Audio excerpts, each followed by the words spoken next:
بسم اللہ الرحمن الرحیم۔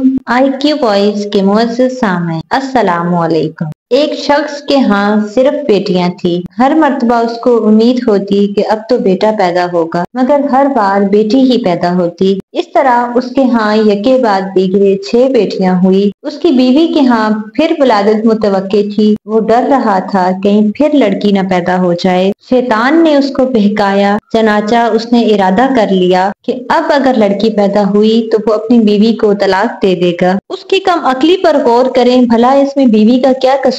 رات کو سویا، اس نے عجیب و غریب خواب دیکھا۔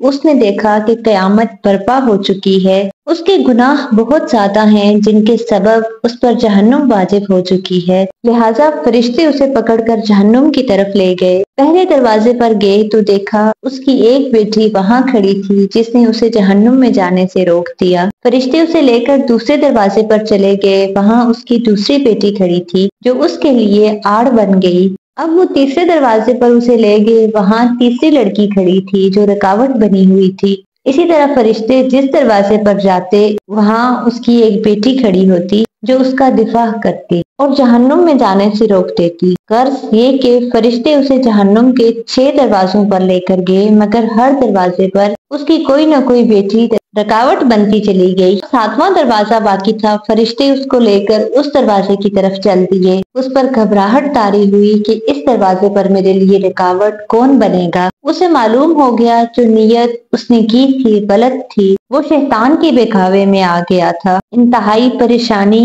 اور خوف و دہشت کے عالم میں اس کی آنکھ کھل گئی۔ اس نے اللہ رب العزت کے حضور اپنے ہاتھوں کو بلند کیا اور دعا کی، اے اللہ مجھے 7ویں بیٹی عطا فرما۔ اسی لیے جن لوگوں کا قضاء و قدر پر ایمان ہے انہیں لڑکیوں کی پیدائش پر رنجیدہ خاطر ہونے کے بجائے خوش ہونا چاہیے۔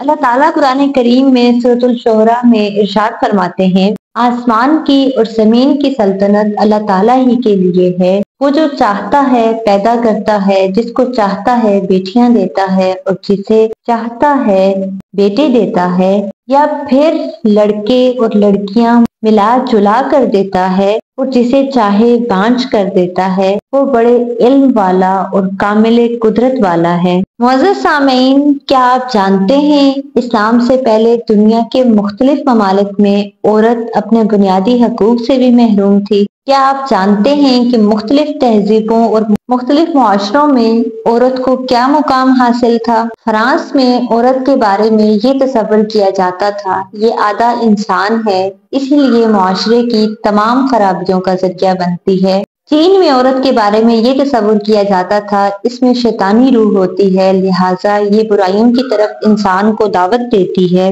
جاپان میں عورت کے بارے میں یہ تصور کیا جاتا تھا کہ یہ ناپاک پیدا کی گئی ہے، اسی لیے عبادت گاہوں سے اس کو دور رکھا جاتا تھا۔ ہندوازم میں جس عورت کا خامند مر جاتا تھا اس کو معاشرے میں زندہ رہنے کے قابل نہیں سمجھا جاتا تھا، اسی لیے ضروری تھا کہ وہ اپنے خامند کی لاش کے ساتھ جل کر اپنے آپ کو ختم کر لے۔ اگر وہ ایسا نہ کرتی تو اس کو معاشرے میں عزت کی نگاہ سے نہیں دیکھا جاتا۔ عیسائی دنیا میں عورت کو معرفت الہی کے راستے میں رکاوٹ سمجھا جاتا تھا۔ عورتوں کو تعلیم دی جاتی تھی کہ کنواری رہ کر زندگی گزاریں، جبکہ مرد راہب بن کر رہنا اعزاز سمجھتے تھے۔ جزیرہ عرب میں بیٹی کا پیدا ہونا عار سمجھا جاتا تھا، لہٰذا ماں باپ خود اپنے ہاتھوں سے بیٹی کو زندہ درگور کر دیا کرتے تھے۔ عورت کے حقوق اس قدر پامال کیے جا چکے تھے کہ اگر کوئی آدمی مر جاتا تو جس طرح وراثت کی چیزیں اس کی اولاد میں تقسیم ہوتی تھی، اسی طرح بیوی بھی اس کی اولاد کے نکاح میں آ جاتی تھی۔